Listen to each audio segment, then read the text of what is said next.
que você faria se descobrisse que seu momento de maior felicidade foi, na verdade, a isca para uma armadilha mortal? Em um piscar de olhos, o perfume das flores de Al-Andalus deu lugar ao cheiro do ferro e do sangue. A proteção falhou. O destino cobrou o seu preço. E hoje, no capítulo A Tocaia, a jornada de Layla toma um rumo que ninguém, absolutamente ninguém, estava preparado para enfrentar. Olá, seja muito bem-vindo ao canal Fascinante Mundo Sobrenatural. Eu sou Anice e hoje minha voz treme ao narrar os eventos ditados pelo espírito José Antônio. Se você acha que já entendeu para onde essa história caminha, prepare-se. O solo sob os pés de Layla acaba de desmoronar. Vamos mergulhar na escuridão dessa tocaia. A tocaia. Munir tomara rumo contrário a Córdoba. Seguira por um caminho pouco usado que levava a um vilarejo de pescadores à beira-mar, distante não mais de 2 horas da propriedade de Algazim. Acampara com seus homens em um local abandonado que servira, conforme seu aspecto indicava, a construção de embarcações e estava desativado havia muitos anos. Um aldeão o informou sobre o abrigo. Ao encontrá-lo, ele sorriu satisfeito. O local prestava-se a seus objetivos e a permanência, ele assim o esperava, seria rápida. Em torno de uma fogueira, comendo com os 3 homens que o acompanhavam, ele expressou suas ordens. Amanhã, antes de clarear o dia, vocês, e apontou 2 de seus acompanhantes, retornarão à propriedade de Algazim, disfarçados de camponeses.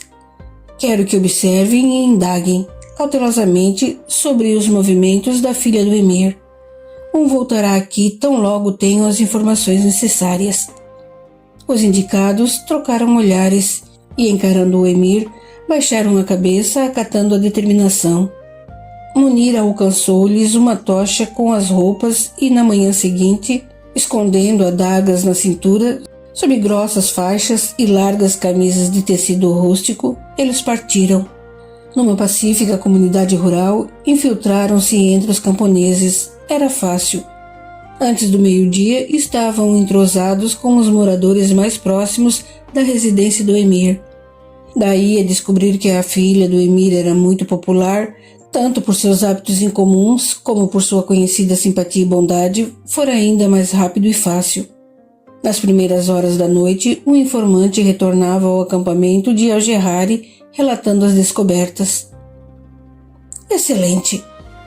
Exultou Munir com um brilho ardente nos olhos, surpreendendo-se com algumas declarações de seu enviado. Uma mulher incomum. É ainda melhor do que esperava. Como o subordinado aguardasse nova orientação, disfarçou o prazer que os próprios pensamentos, alimentados pelas informações recebidas, lhe davam e falou o mais natural que pôde. Descanse e retorne amanhã. Antes de sua partida, darei instruções. O movimento nas ruelas de Córdoba era intenso. O mercado fervilhava. O som das vozes e da música preenchia o espaço, dando alegria à cidade. Kieran cavalgava, seguido de perto por seus homens. Logo à frente, o palácio do califa se erguia majestoso. Ao seu comando, as portas se abriram, dando passagem à comitiva, e o cavaleiro cristão ordenou ao guarda: mande informar ao califa que preciso vê-lo. Aguardarei no local de costume. Sim, senhor Kieran. Considere feito. Apressado, seguiu em direção aos alojamentos militares, onde fez ligeira higiene, e com os cabelos úmidos e roupas limpas, compareceu à presença do califa. Jamal al-Hussain era um homem jovem para ocupar o importante cargo naquele período tumultuado do Império Islâmico. As sucessivas guerras com os cristãos do norte, as ameaças internas dos califas africanos, exigiam diplomacia daquele que comandava uma das maiores cidades do império, e sem dúvida das mais eminentes. Córdoba era cultura, ciência, filosofia, economia, medicina, artes e arquitetura, enquanto o resto da Europa medieval era dominado pelas trevas da ignorância. O califa conduzia seu reino com bom senso, Sua orientação sunita lhe dava moderação nos assuntos religiosos e o fazia amante da filosofia e dos sábios que viam perfeita comunhão entre os sagrados ensinos do Alcorão e o uso da razão, do livre discernimento, dos conhecimentos que fazem o ser humano aprimorar a mais divina de todas as qualidades, a racionalidade. Seu tipo físico, suas vestimentas, seu comportamento em público e na privacidade do palácio eram sempre compatíveis com o que se esperava do detentor de tão alto cargo. Receber a missão de comandar havia poucos anos. Fora uma ascensão natural e meritória. Resumindo, poderia descrever o caráter e o comportamento do califa de Córdoba como honrado, consciencioso, alguém que primava por não ferir ou violentar nada nem ninguém do seu povo. Tomava as noções de igualdade preconizadas pelo Islã em seu mais amplo entendimento, como norma de conduta. Tinha 3 esposas, casamentos decorrentes de alianças políticas com emires de outras cidades de Al-Andalus, e filhos. Estava feliz e entre as pessoas que mais amava contava-se sua irmã, delicada e frágil mulher, recentemente casada com o primo Munir. O mercenário cristão o encontrou cercado de alguns funcionários burocráticos, trabalhando na análise de documentos que se amontoavam sobre uma mesa, encadernados em grossos volumes. Queiran sem sons, por que retorna sozinho de Cádiz? Perguntou-lhe o califa. Onde ficou meu primo? Alteza, gostaria muito de poder responder a sua última pergunta de outra forma, mas preciso dizer a verdade. Desconheço onde se encontra o emir Al-Gerrari. Ele partiu de Cádiz com alguns de nossos homens. Deixou-me ordens de conduzir a missão comercial para a qual fôramos enviados. Aliás, aqui estão os documentos que dão contas da incumbência concluída com sucesso. O califa o encarou sério. A atitude do primo o desagradava, mas não poderia expressar esse sentimento. Considerava Queiran um homem inteligente, corajoso e honrado. Confiava nele acima de quaisquer barreiras sociais, mas ainda assim continha-se. Parti tão logo concluídas as negociações, completou Queiran. Esperava alcançar o emir na estrada, mas não o encontrei. Alguma ideia do que possa ter acontecido?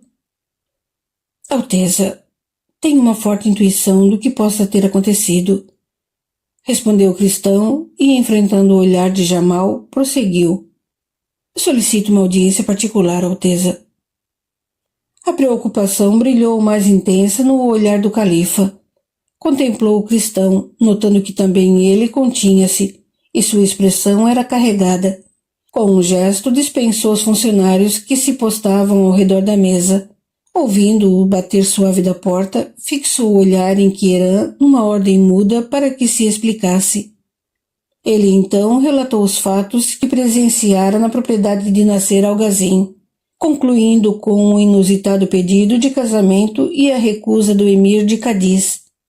Enquanto ouvia, Jamal sentia-se abater. Profunda decepção invadia-lhe o íntimo. O caráter volúvel do primo incomodava. Não era difícil deduzir qual era a intuição do servidor à sua frente, e as razões da solicitação de privacidade eram justificadas. Notando que o cavalheiro silenciara, Jamal o instigou. Fale-se em sons. Conclua seu pensamento. O emir não recebeu muito bem os motivos de Algazin para negar-lhe a filha. Temo que ele use meios impróprios para satisfazer seus desejos. Problemas. Munir é insensato. Desabafou Jamal. Agradeço sua fidelidade. Entendendo que a entrevista estava encerrada, Queiran retirou-se. Esperava que, após haver informado o califa, recobrasse sua peculiar calma. Porém, enganou-se. A contragosto, tomava consciência de que seu pensamento voltava-se para a impertinente e bela filha do emir Nasser Algazin. As grossas paredes isolavam o barulho da rua. A batida da porta no batente fora o último som que Jamal registrou com a saída do cristão. O olhar vagava pelo recinto, sem que nada lhe chamasse atenção.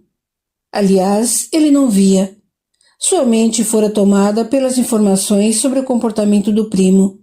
Identificou a vingança como motivo das ações. Munir desejava o poder, não o trabalho ou a responsabilidade, menos ainda a abdicação de seus interesses pessoais, para assumir e responder aos anseios e necessidades do povo.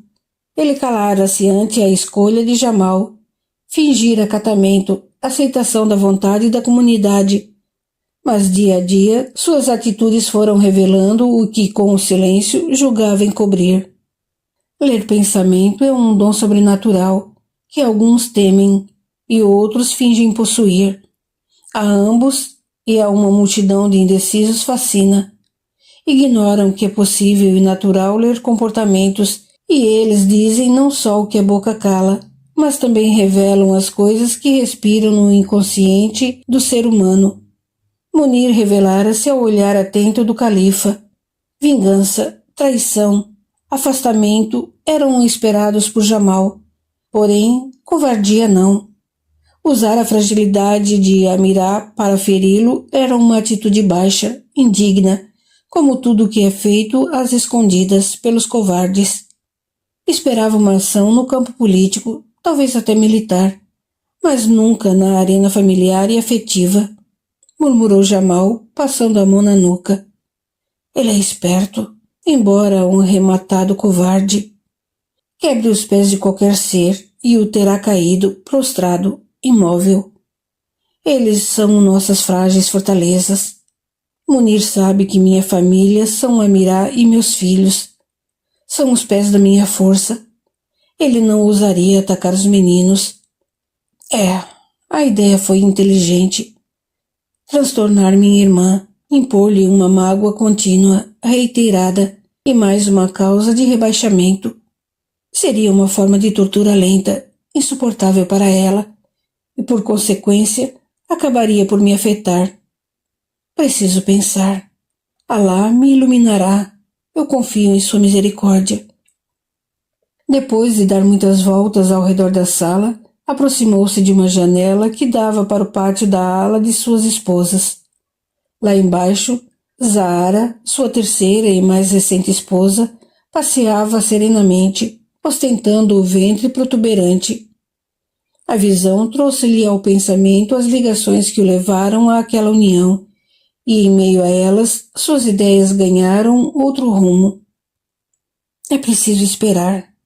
O misericordioso nos dá mostra em sua obra de que não tem pressa.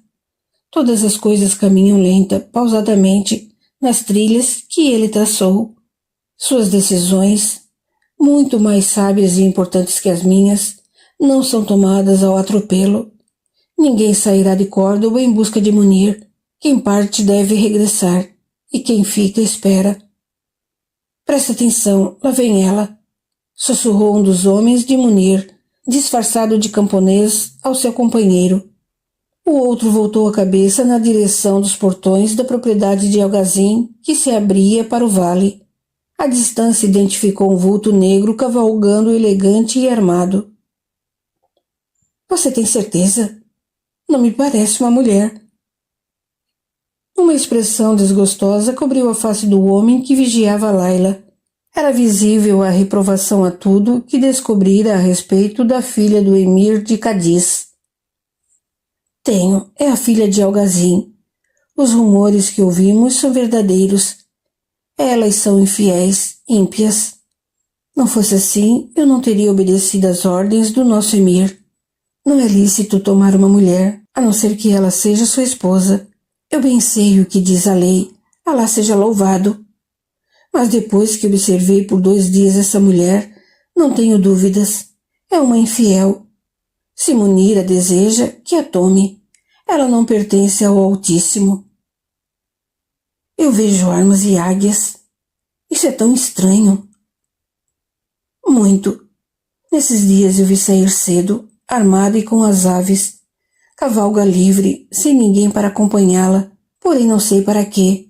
Não havia atirar uma única flecha, nem sei se sabe usar o que carrega.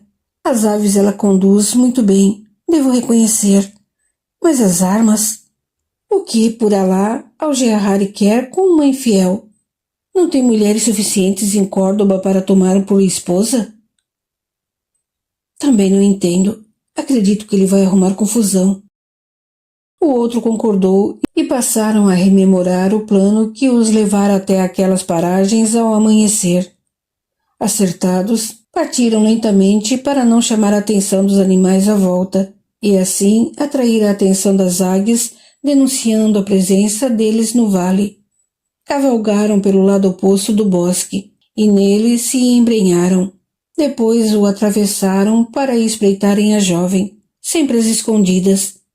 Postando-se entre os primeiros arbustos, observaram desgostosos o prazer e a habilidade da mulher em adestrar aves de caça. Agora, determinou baixinho o que liderava a ação ao notar que a caçadora passaria a trote lento bem à sua frente. Inopinadamente, lançaram-se à frente do cavalo de Laila, espantando-o e fazendo-o empinar as patas dianteiras. Atacada de surpresa, Laila não logrou dominar o animal que a jogou no chão. O líder amarrou-a com dificuldade, por ela se debater e lançar imprecações violentas ao seu raptor, que retrucava repetindo a mesma expressão, irritando-a ainda mais ao acusá-la de infiel. O outro raptor cravava a espada no cavalo caído, sangrando-o até a morte. Acostumado aos combates, o homem percebeu que ela lutava por desembaraçar-se e que seus gritos acabariam despertando a atenção indesejada. Concluiu que não haveria como transportá-la até o esconderijo do emir Al-Jahari consciente. Decidido, desferiu-lhe um golpe na cabeça, fazendo-a desfalecer.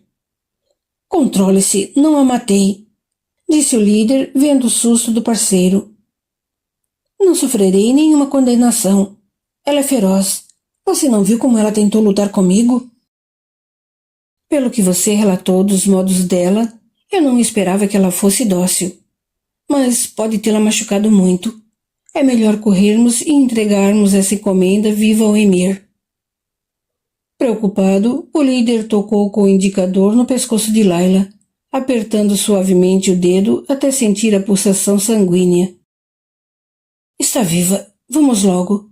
Enrola esta mulher fera nas mantas.» Desacordada e amarrada, Laila foi transportada como um fardo inerte.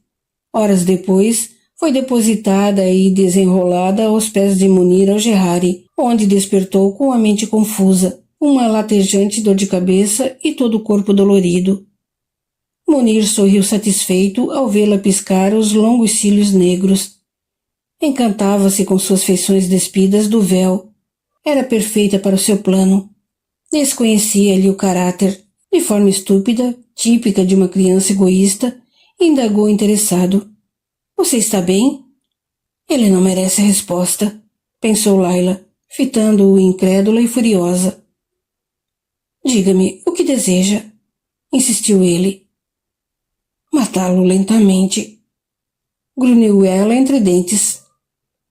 O brilho frio e assassino de seus olhos petrificou o emir, que não reconhecia a filha de seu anfitrião. «E aviso-o de que o farei. Não se atreva a encostar um dedo em mim. Quem você pensa que é? Imbecil, arrogante.» A dor a impedia de prosseguir, embora a ira derramasse uma dose de energia extra em seu corpo. As cordas, firmemente amarradas em seus membros, a imobilizavam, fazendo-a se debater inutilmente. Recuperado do espanto, Munir sorriu e retrucou. «Pensou que desprezaria com tanta facilidade meu interesse? Pois saiba e entenda bem, eu tenho tudo o que quero. Nunca aceito um não como resposta. Você será minha, como desejei.» «Nunca. Você é desprezível, vil, um verme infame.»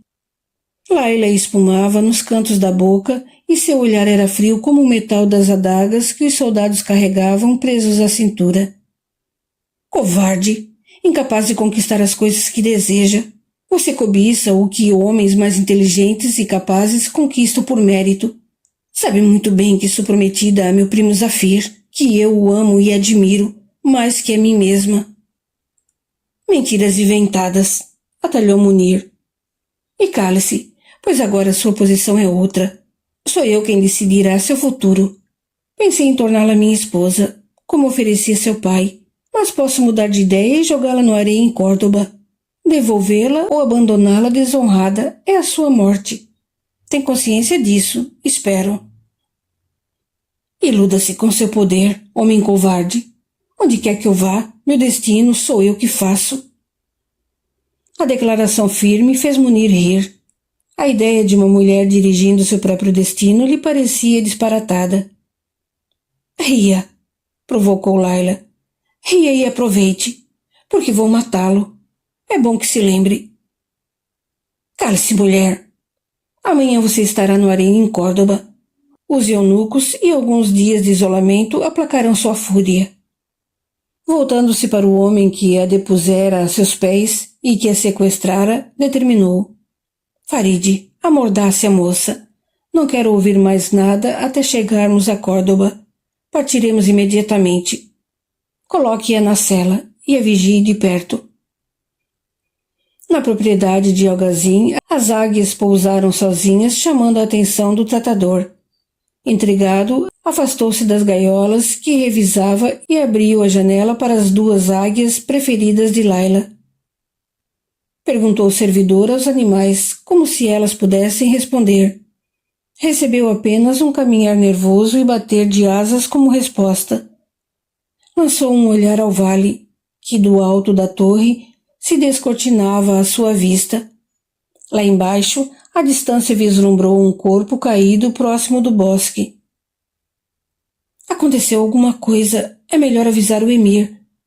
Decidiu o tratador, engaiolando as agitadas aves e descendo apressado a escadaria até o pátio interno, encontrando Leá.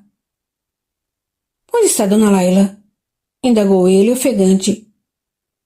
Saiu logo cedo. Por quê? Eu sei que ela saiu cedo. Entreguei as aves a ela. Quero saber onde está agora. Ainda não voltou, esclareceu Leá, preocupando-se com a expressão que via no rosto do tratador. Aconteceu alguma coisa? As águias voltaram sozinhas do vale. E posso estar enganado, mas há algo ou alguém caído próximo ao bosque.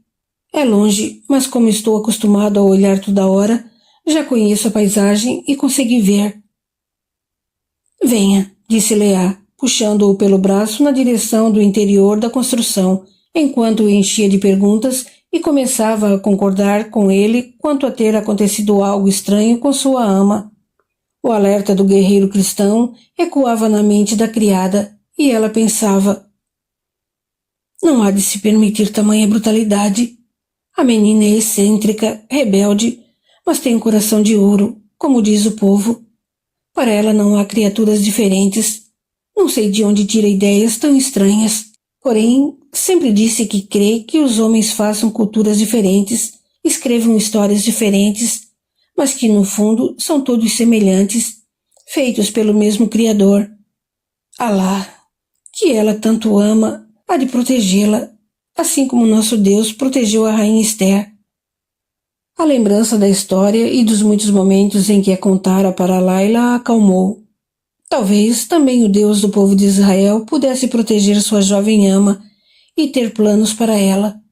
Embora eles não pertencessem ao povo escolhido, acreditavam em um ser soberano, em um Deus único. Por certo, esse ser maior a protegeria, e em seus desígnios tudo sempre caminhava para o melhor e para a justiça. Anunciou sua presença na sala onde a família Algazim fazia a refeição matinal, comentando o atraso de Laila e rindo da ânsia que ela deveria estar sentindo por seus passeios, proibidos durante a visita do emir al-Gerrari. Fará foi a primeira a perceber a criada, notando as feições tomadas pelo medo. Leá tinha tez pálida e viam-se gotículas de suor em sua testa. A boca estava trêmula. Chamou-a e Leá acercou-se da quarta esposa de Nasser, segredando-lhe ao ouvido primeiro o relato do tratador de aves e depois o estranho aviso do guerreiro cristão. As reações se repetiram em Fará, que empalideceu. chamando a atenção do marido, que lhe tomou a mão, constatando que estava fria, com as palmas molhadas. Que se passa, Fará? Fale, por Alá, o misericordioso, senão enlouqueço. O que está acontecendo? Leá, diga. Ordenou Fará, gaguejando, tão amedrontada que a voz ficara presa em sua garganta. O que está acontecendo? Indagou Nasser, erguendo-se da cadeira e encarando a criada. A menina, Alteza, principiou Leá. Dona Laila saiu para cavalgar com as águias muito cedo e ainda não voltou. Estranhei o fato, pois ela sempre retorna para a primeira oração e refeição. Armando, o tratador de aves, veio avisar que as águias de Dona Laila chegaram sozinhas e que do alto da torre se vê um corpo caído próximo ao bosque. Fale o pior, pediu Fará, recuperando-se do impacto da emoção. Pior? O que pode ser pior que um acidente com nossa menina? Indagou Nasser. Vou ao vale. Mande arrear meu cavalo. Chame o médico. Ela deve estar machucada. Alá a proteja. Sente-se, Nasser, pediu Fará, assustada, mas recuperada do choque. Há mais a saber. Não seria um acidente a deixar-me sem fala. Leá recebeu um aviso do Sr. Queran, minutos antes de ele partir, pedindo que zelasse pela segurança de nossa filha, pois o Emir Munir era vingativo. Pode ter sido uma emboscada. E, ao expressar seu pensamento, caiu em copioso pranto. Imagens da filha morta, torturada e maltratada, povoavam-lhe a mente e começou a falar de seus temores. As mulheres da família a cercaram, tentando em vão consolá-la, pois no fundo sentiam o mesmo medo. Somente Adara permaneceu em seu lugar, silenciosa. Ouvira cada palavra, rememorou os olhares interessados do Emir, meditou sobre sua partida imediata após a recusa delicada do pedido. Ele não mataria Laila. Não parece ser um homem violento. Parecia, sim, ter outros interesses no pedido de casamento além da paixão. Não se vingaria matando a menina, mas sim impondo sua vontade. Um rapto obrigaria ao casamento. Alá a proteja, que triste sina. E assim pensando, naturalmente, colocou-se em prece pedindo pela filha do coração. Zafir foi chamado, e nenhum dos presentes guardou qualquer dúvida de que o imã preferido da comunidade amava a prima, que ajudara a educar e a reconhecia publicamente como sua noiva, não mais de mentira, mas como fato consumado. Foi ele o único a notar a introspecção de Adara. Não posso consolar Fará, respondera ela ao olhar indagador do sobrinho. Temo coisa ainda pior que uma emboscada. Como? Retrucara surpresa. O que pode ser pior? Um rapto. Perderiam Laila para sempre. E aquele verme em forma de gente teria uma vingança digna de alguém imprestável. As explicações de Adara caíram como chumbo derretido sobre Zafir. Queimaram, paralisaram, foram até as entranhas de seu ser. Impondo-se um comportamento racional, sentou-se ao lado da tia. Colocando a cabeça entre as mãos, respirou fundo para controlar a náusea que o acometera. Tem razão, tia. E ergueu a cabeça à procura de Nasser, que, nervoso, despejava ordens aos criados organizando a busca pelo vale. É preciso mais. Se ela não estiver no bosque, teremos de sair ao encalço de Al-Gerrari. Isso mesmo. Ajude seu tio Zafir. Ele está descontrolado. Todos sabemos o quanto ama a Laila. Todos a amamos, tia Adara. Ela é a alma deste lugar.